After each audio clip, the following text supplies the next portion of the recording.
Right folks, welcome to part 2. So, 3400, put the Red X in.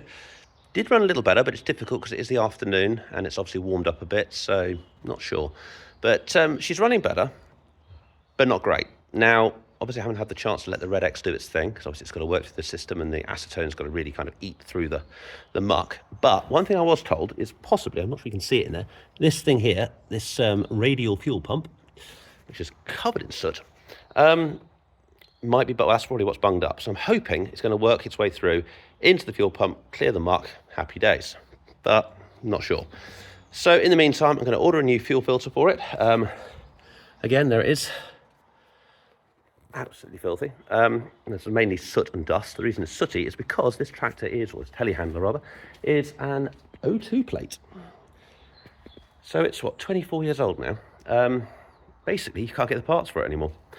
So the problem I've got is the exhaust. This bit here, which is all part of the silencer. So you've got the silencer, you've got the pipe going to the turbo and the pipe going to the exhaust. So it comes from the turbo in and then out to the exhaust. That fitting there, just don't see it in there, was completely knackered. Unfortunately, you can't get a new one because you can't get the exhaust. So I had to get a collar to fit over the top. Best way to do that is slice it, put it over, clamp it in place. Now there's a tiny little gap, and that's probably what's causing most of the problems. But not a lot I can do about that. So for now, hopefully, fingers crossed, it's just the fuel pump. There's a bit of muck in the fuel pump, so hopefully it'll work. But if not, got to buy a compression tester, take the injectors out, and anyone who's worked on diesel injectors knows they are not the easiest thing to get out. So yeah, it's going to be a fun job. So that means removing the silencer. It means removing maybe the manifold as well. Then new manifold gaskets, etc.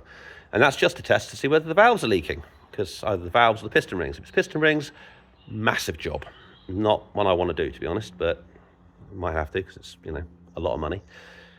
Or it's the head, in which case it's a case of sending the head off, getting the valves reseated, head skimmed, put back on the new head gasket and new stretch bolts. Don't want to do that, but I can. Done it before. Not on this tractor, but yeah, we'll see. So anyway, stay tuned for part 3.